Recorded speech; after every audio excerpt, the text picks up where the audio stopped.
preciso confessar uma coisa. Faz uma meia hora que eu tô tentando gravar esse episódio. Vou explicar por quê. Não é tentar por tentar, é que eu queria trazer um assunto que me toca um pouco intimamente também, que exige de mim uma certa vulnerabilidade. E eu queria trazer isso sem ser de uma forma meio tosca, pra não falar outra coisa, sabe?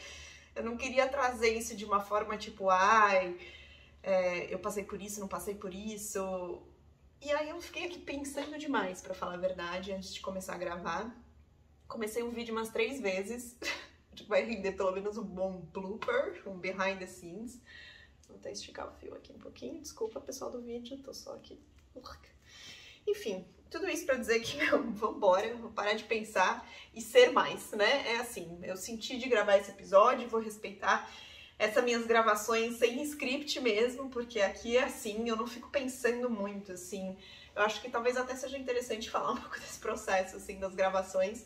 Eu normalmente tenho um insight de temática que às vezes surge do meu cotidiano, às vezes surge de uma conversa que eu tenho com alguém que eu não conheço, às vezes com pessoas que eu conheço no dia a dia, e eu vou me inspirando, assim, em trazendo também esses assuntos e me aprofundando e trazendo um pouco da minha experiência, às vezes trazendo experiência de outras pessoas, outros relatos e histórias, pra gente ir compondo um pouco essa troca. E aí eu não escrevo realmente o que eu vou dizer, assim, eu realmente vou no flow do momento, porque eu acredito que quando a gente, enfim, essa minha forma de comunicar, né, cada um tem um jeito de trabalhar, de processar as informações, de se preparar para uma gravação, e eu já tentei muito me preparar, assim, mas eu percebi que, bom, claramente, depois dessas 15 tentativas, meia hora que eu tô aqui gastando antes de gravar esse episódio, que quanto mais eu simplesmente me entrego ao momento, eu sei que as coisas vão acontecer como tiverem que acontecer, né, e confiar um pouco nesse processo.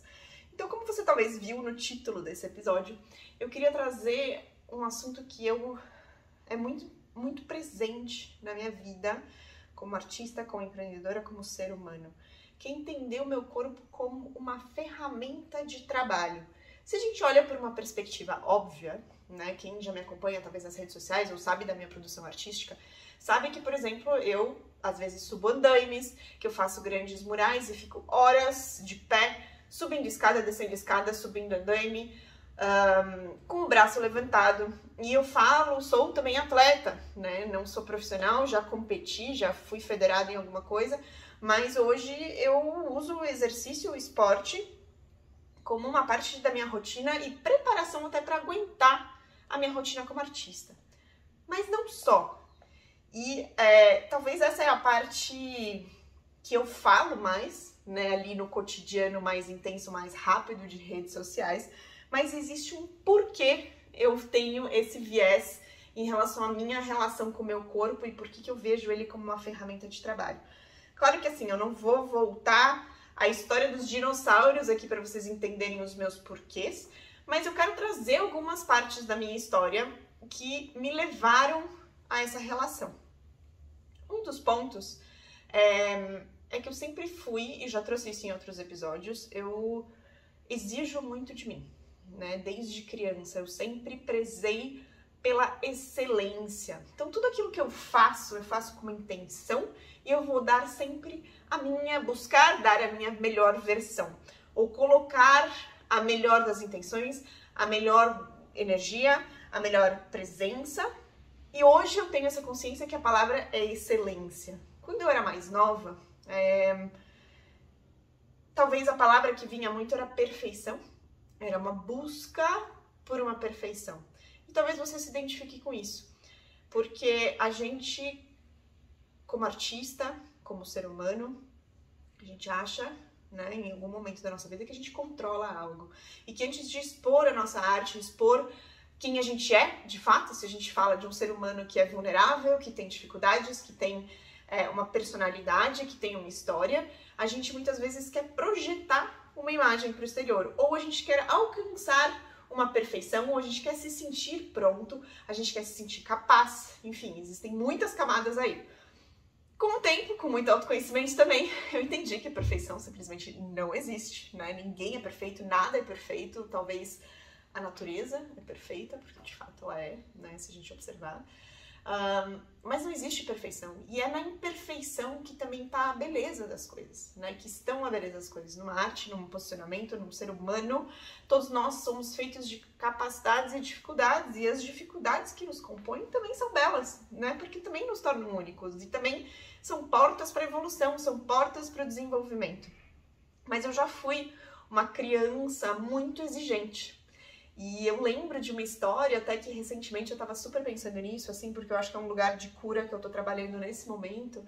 Quando eu era criança, eu era muito séria. Bem pequenininha, não. De repente eu fiquei séria. Algum trauma, que eu nem lembro e eu nem quero... Já tentei voltar lá no tempo por regressão e tudo mais, mas eu nem preciso ir mais pra lá. Eu me fechei. Eu virei uma criança extremamente séria e até tímida ou muito reservada, algo que antes dos 4, 5 anos eu não era, eu era muito, tipo, eu ia com qualquer pessoa, muito dada, pra não falar outra coisa, já falando, né, mas eu me fechei e eu fiquei muito séria. Eu lembro muito da minha avó, que me dizia, Kalina, você é muito séria, muita responsabilidade para uma pessoa da sua idade, e eu lembro isso desde pequenininha, até um pouco maior e adolescente, e a minha avó falou isso, eu acho que até eu perdê-la, até ela ir embora desse plano, ela repetiu isso pra mim muito. E hoje que ela não tá aqui, eu adoraria ir lá abraçar ela e dizer, eu entendi, vó, o que você quer dizer. Eu era muito séria e exigia muito de mim. E na minha família, eu já falei bastante também sobre isso, eu venho de famílias, por parte de pai, é uma família que vem da Polônia, né, que vem de guerra, tem muita guerra na história da minha família, de ambos os lados. E existe um lugar de sobreviventes de guerra, de força, né, de sobrevivência. E com isso, resumidamente, eu entendi, depois de mergulhar bastante nisso, que na minha família existe algo muito pela força, pela imagem, uma preocupação com a imagem que a gente está passando. Só que não necessariamente é uma imagem real. Muitas vezes é uma imagem construída de uma força que era necessária na época, de passar essa fortaleza, né? E isso tanto em postura, quanto em imagem, quanto fala, quanto a permissão até de ser vulnerável, ou de abraçar as suas imperfeições.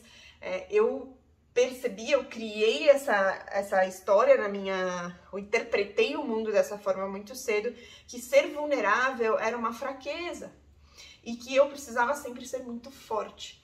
E aí eu me deparei num momento ali na minha adolescência com a minha própria imagem, né? Que adolescente que não se depara com a sua própria imagem ali, aquela fase que, você não sabe se você tem peito, se você tem bunda, se você tem que usar aparelho, que sua coleguinha já menstruou e você não menstruou, e são tantos aos paranauê da descoberta do sexual, e tipo, hormônios, é um negócio muito louco, se você já, com certeza, né, já passamos por isso. E eu tive ali um grande conflito que permeou algumas camadas dessa minha relação com o meu corpo e com a minha imagem. Eu cheguei a ter uma anorexia atlética quando eu era jovem, que eu tinha vergonha do meu corpo que era tão forte. E eu comecei a ter uma distorção da minha imagem, e eu comecei a judiar da minha imagem e do meu corpo.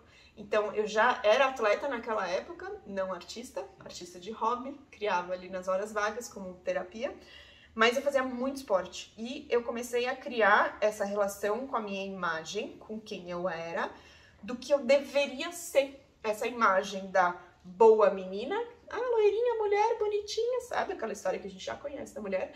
Mas um corpo que, de certa forma, era fora dos padrões, porque eu venho de uma família nórdica, somos largos, temos ossos largos, eu ainda tenho uma composição corporal que, se eu levanto um pouquinho de peso, eu fico extremamente musculosa, e eu tinha vergonha dos meus braços, eu tinha vergonha que eu não tinha peito, eu tinha vergonha que eu era forte demais, mas ao mesmo tempo eu não conseguia largar o esporte. Então eu entrei num ciclo de uma história que eu me contei, onde eu passei a judiar muito do meu corpo e da minha imagem. Essa anorexia atlética, ela não durou muito tempo, poucas pessoas sabem sobre isso, e eu fico até um pouco nervosa, e é por isso que eu tava pensando se eu falava sobre isso ou não nesse episódio, mas eu acho que é necessário. Eu ainda não falo muito isso em voz alta. Não durou muito tempo e eu lidei isso muito sozinha. Na época, meus pais nem sabiam que eu estava passando por aquilo. Quando eu descobri, foi com a ajuda de uma tia, por causa de um trabalho da escola. E eu, muito dedicada, muito nerd, me dediquei muito. A gente estava aprendendo sobre calorias da aula de biologia e sobre a ingestão de alimentos versus o que a gente gastava com a nossa rotina. E foi ali naquele job que eu contatei uma tia minha, que era nutricionista, e foi ela que quis dar uma hackeada na vida, porque eu sou dessas. Eu sempre busco ali um caminho, né, pela excelência, como que eu alcanço ali um resultado, às vezes não pulando um caminho, mas eu sempre olho as ferramentas que eu tenho em volta e busco soluções. E eu sabia que essa minha tia era nutricionista e ela tinha na época um software muito bacanudo que calculava as calorias. E eu passei a minha dieta pra ela, que a gente estava escrevendo durante uma semana, e eu tomei uma puta de uma bronca. Eu tive que vir pra realidade e ela me ajudou com isso e eu lidei com essa situação. Mas eu fui só descobrir muito mais tarde, e eu segui, não necessariamente com esse padrão de distorção da minha própria imagem, mas eu não usava regata, eu tinha vergonha de mostrar os meus braços. Se você está assistindo esse episódio em vídeo, eu estou de regata, mas eu só usava blusa de manga comprida, porque eu achava meu braço muito grande.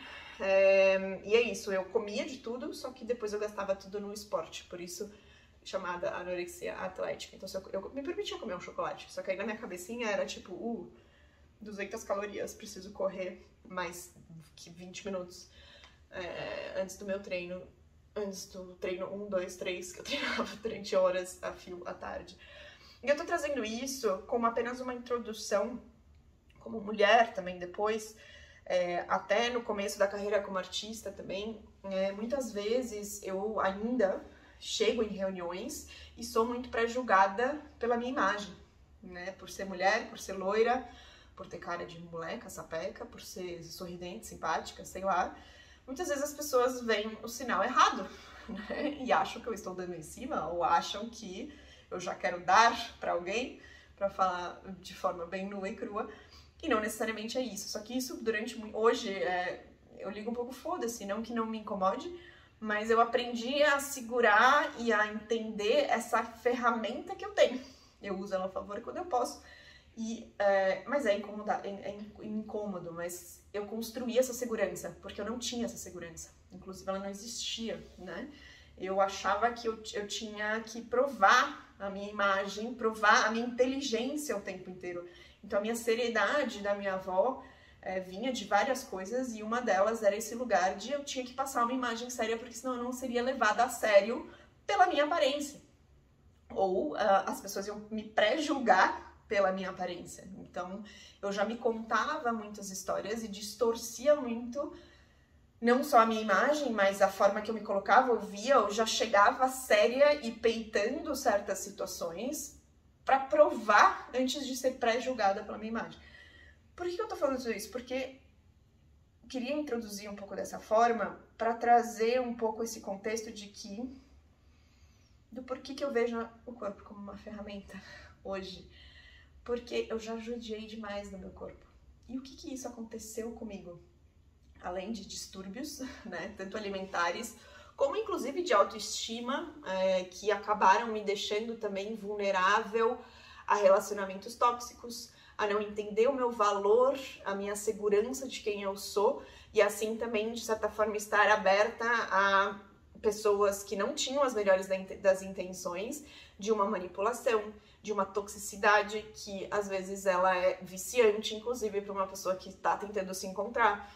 Acreditei em muitas coisas que me falaram e achava que eu podia e estava evoluindo a partir disso. Mas a minha evolução veio realmente quando eu olhei para mim, né? E entendi que não existe uma perfeição e que, na verdade, esse lugar da imagem, do corpo, de quem eu sou, das qualidades, das dificuldades, elas me compõem e elas me fazem única.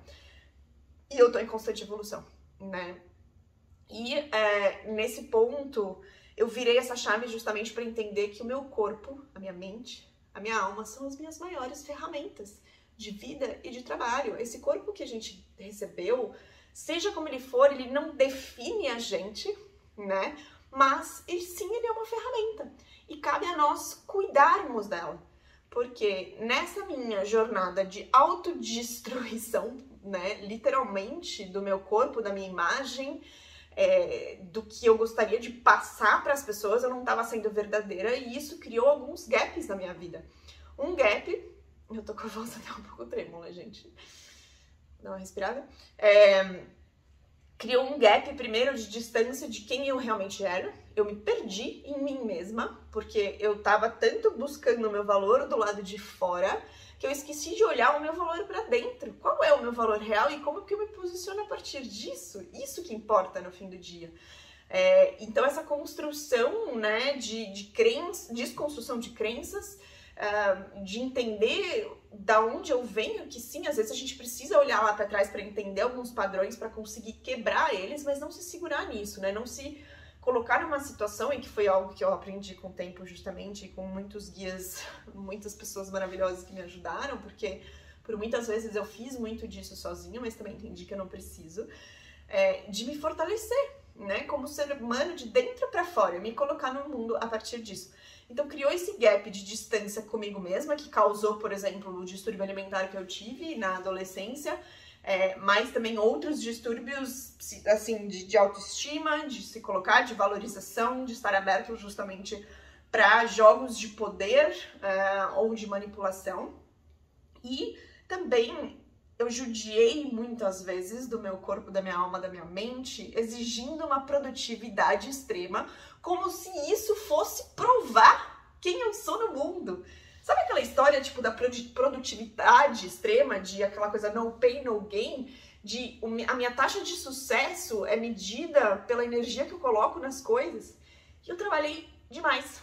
E eu beirei e eu não cheguei a ter burnout de, tipo, ser internada naquele esquema, mas eu tive alguns burnouts na minha jornada como artista, porque eu exijo muito de mim. E eu judiei do meu corpo, da minha mente, do meu respeito comigo mesma, do meu ritmo, da minha calma. E a gente aprende também atingindo esses limites.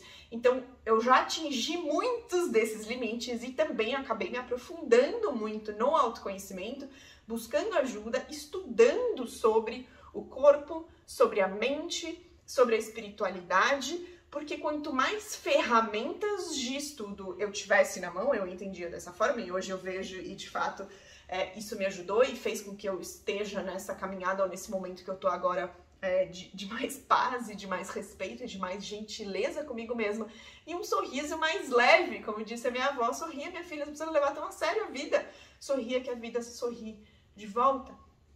E eu percebi que eu judiava demais do meu corpo, demais, desde a adolescência, desde jovem, e continuei judiando já depois assumida artista, porque nessa cobrança até que a sociedade coloca da produtividade extrema, de que você tem que estar o tempo inteiro trabalhando, produzindo, que isso mede a sua taxa de sucesso, né? Mas o que é sucesso pra gente? E volto, será que o nosso corpo, isso que a gente tem, né, independente da sua crença, da sua religião, se a gente fala, né, assim, eu acredito numa energia, eu acredito numa fonte, eu acredito numa espiritualidade, e você pode chamar do que você quiser. Eu, Caju, aqui, na minha espiritualidade, entendo que o meu corpo é uma ferramenta. É algo que meu pai e minha mãe, com a genética deles, criou o meu cabelo, criou a minha pele, e é isso que me transporta pela essa vida, que transporta a minha criatividade, que transporta os meus níveis de energia, os meus interesses, as minhas paixões, que transporta uma intuição, que transporta uma mente, que transporta todo esse sistema incrível e complexo e fodástico que a gente tem dentro da gente. E se eu sou isso, né? Eu não sou no sentido de não sou definida pela cor do meu cabelo, pelo meu gênero, pelo meu sexo, pela minha cor, pela minha composição corporal, pela forma que a minha mente funciona. Eu não sou... Isso não me define, porém, isso me compõe. E cabe a mim cuidar disso. Por quê? Se eu não cuido, quem vai cuidar? Se eu não valorizo, quem vai valorizar? Se eu não nutro das coisas que me fazem bem, quem vai nutrir?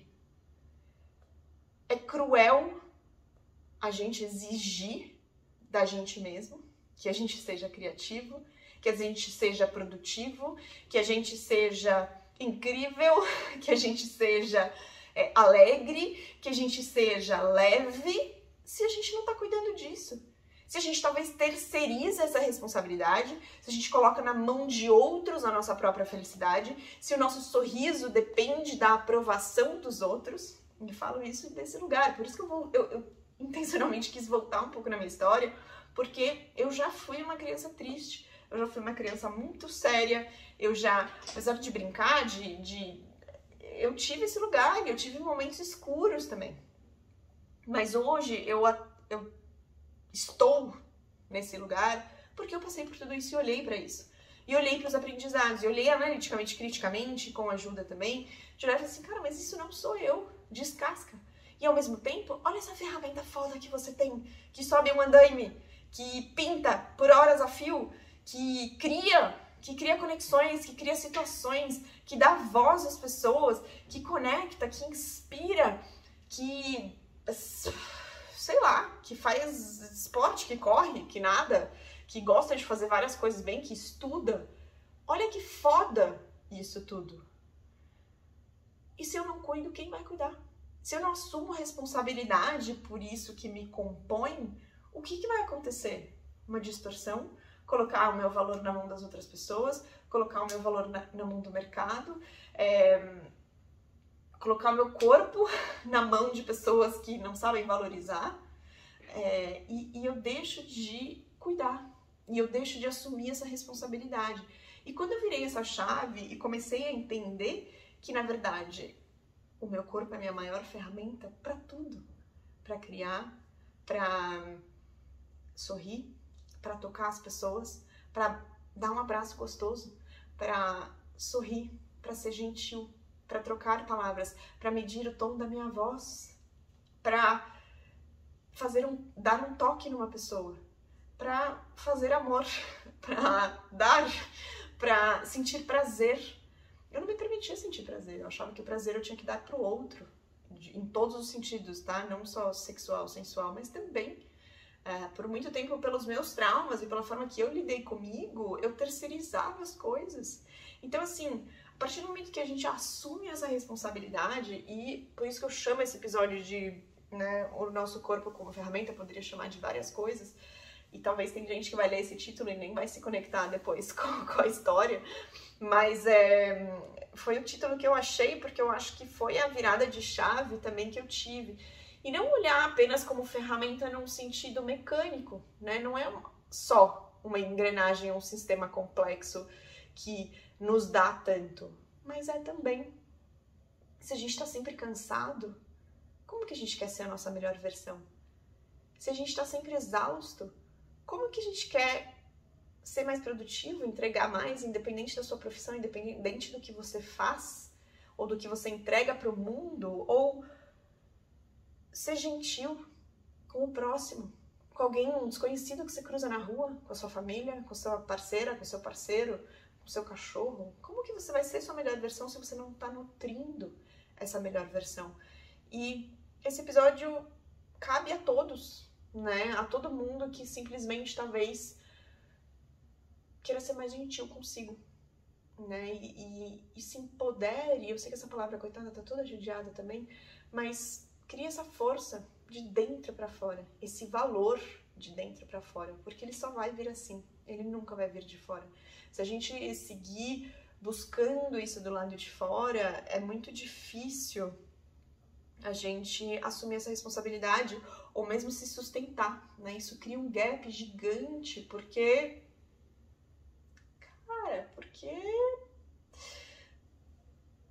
não é a gente, né? Percebe? É sobre o outro. E enquanto for sobre o outro, a gente coloca o nosso valor na mão do outro. Então, entenda que a sua mente, o seu corpo, tudo que te compõe, a sua alma, são fodas. E são únicos. E estão aqui por uma razão. E é isso. Sua mãe e seu pai fizeram seus cabelinhos aí, e a sua pele. Mas isso é uma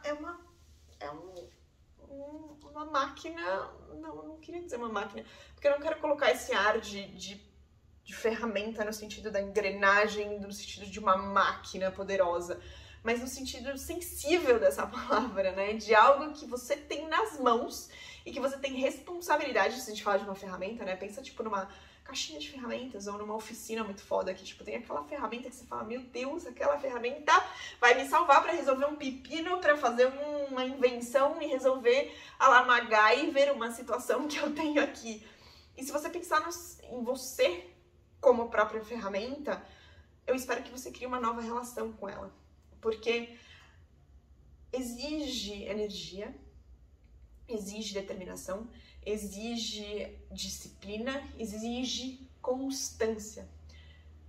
Mas quando você tira o tempo para isso, para nutrir, para cuidar, só aí você vai ver a potência do seu criar, a potência do seu ser, a potência do seu ser para você e pelos outros. E aí você começa a se responsabilizar por tudo que te compõe e a forma que você se coloca no mundo. E você não se torna apenas mais um, sei lá se eu posso dizer isso, mas você se torna um agente de mudanças. Você se torna alguém presente e disponível e vulnerável de entender que você tem dificuldades, né? Você não precisa ser perfeito para ser essa pessoa.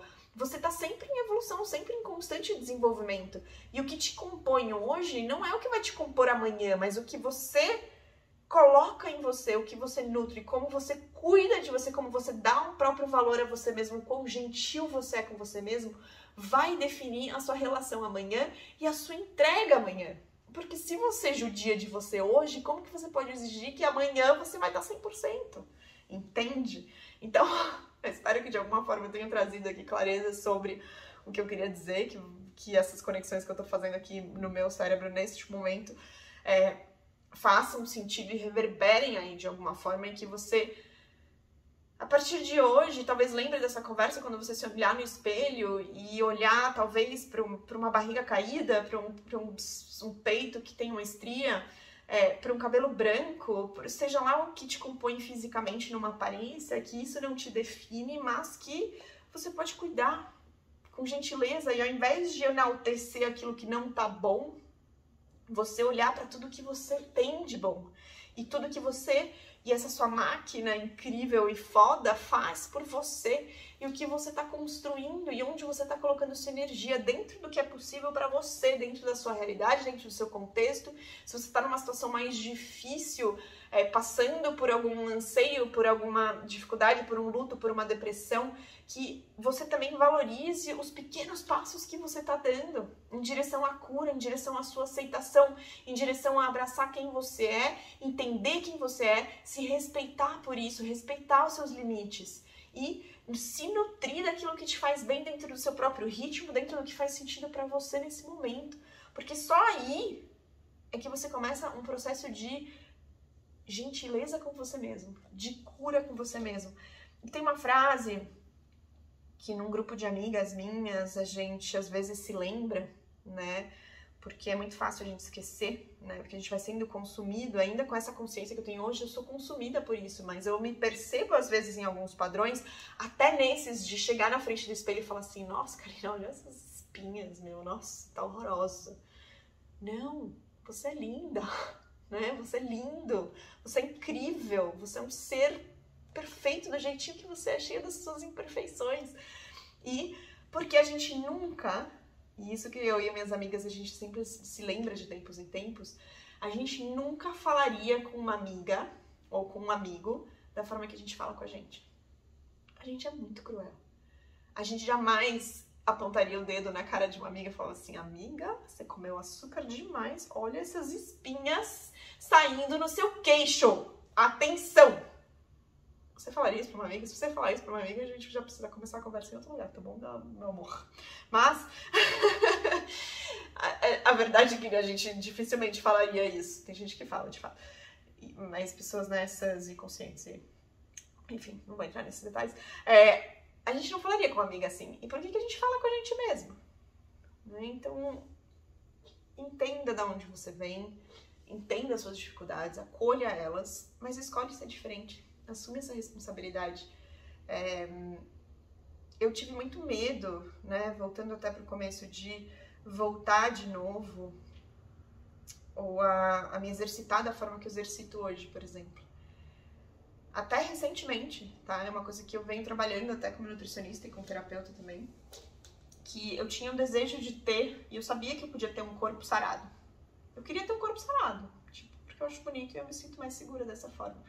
E eu sabia que eu podia, só que eu tava me sabotando porque eu tinha medo, porque quando eu tive um corpo talvez mais sarado, mas acho que hoje, mas não era saudável, foi naquela época que eu tive a tal distorção de imagem e um distúrbio alimentar, um comportamental alimentar, né? E eu tinha medo de me exercitar demais ou sabe, fazer uma dieta muito restrita, porque eu tinha medo de cair nesse padrão psicológico dessa situação que eu tinha na adolescência. Eu tinha medo de cair nesse padrão e nessa autojudiação da minha própria imagem, assim. Eu realmente fico até trema um pouco dentro de falar disso. Talvez ainda não tá totalmente curado, e talvez eu falar isso em voz alta que faz parte desse meu processo de cura. Mas hoje eu olho pra minha rotina e eu tô mudando esse viés e falando, cara, eu me exercito porque isso me faz um bem. E eu me alimento e eu tenho prazer na comida e eu não penso nas calorias que eu tô gastando depois no exercício. Eu mudei a relação com o exercício, eu mudei a relação com o meu corpo, eu estou sendo mais gentil e nesse processo eu me sinto mais bonita. Independente do corpo sarado ou não, mas eu me sinto mais bonita. E com essa autoestima acontece um autorrespeito, acontece uma autoconfiança e uma autorreafirmação até de falar essas coisas em voz alta, sabe? De falar, tipo, tá bom, o meu corpo é uma ferramenta e eu posso lidar e cuidar dele de uma forma incrível e saudável. E a gente pode se ajudar. E quanto mais eu dou e mais gentil eu sou, mais isso daqui tudo me dá também e me dá uma potência de criar. Então eu acho que eu nunca fui tão saudável em mente, em corpo e em criação. Tão conectada com o meu processo de criação. Então olha que poderoso e que incrível, e eu acho que eu espero que de alguma forma esse episódio reverbere por aí, e eu acho que é isso. eu acho que é isso. Eu demorei tanto pra gravar, agora eu nem lembro o que eu falei. Que assim eu falo e aí depois eu não sei realmente o que eu falei. Mas vamos encerrar esse episódio por aqui e eu espero que você tenha gostado. Se isso de alguma forma te tocou, te reverberou por aí, me manda uma mensagem, me manda um e-mail na descrição desse episódio aqui embaixo. Tem os meus contatos, tem as minhas redes sociais. Se você também não gostou, tá tudo bem. Entendo, talvez isso não te toque, talvez isso não reverbere por aí. E tá tudo bem, mas eu espero que de alguma forma você tenha algum insight, faça alguma conexão a partir disso, porque eu senti realmente de falar sobre isso. É um assunto que eu venho, como falei no começo, olhando, e aí eu evitava, e esse assunto tá na lista de gravação já há algumas semanas, e eu sempre pulo ele, e aí eu falei, não, chega, vamos falar sobre isso, não sei, talvez alguém precise escutar, ou queira escutar isso nesse momento, talvez eu só precisava falar, e tá tudo bem também, mas que isso foi feito com carinho, foi feito com intenção, e se você sentir de compartilhar também, me marca nas redes sociais para que eu possa ver também por onde você anda ouvindo, e o que tá reverberando por aí, porque eu aqui falando com as nuvens sempre fico feliz de saber também como que isso tá tocando por aí, e a gente segue nessa troca, sendo voz, dando voz, caminhando junto nessa constante desenvolvimento, aprendizado, autoconhecimento, mergulhos pra dentro e pra fora, e também nessa criação aí desses dias dessa vida que a gente merece criar pra gente mesmo, tá bom? E a gente se vê na próxima.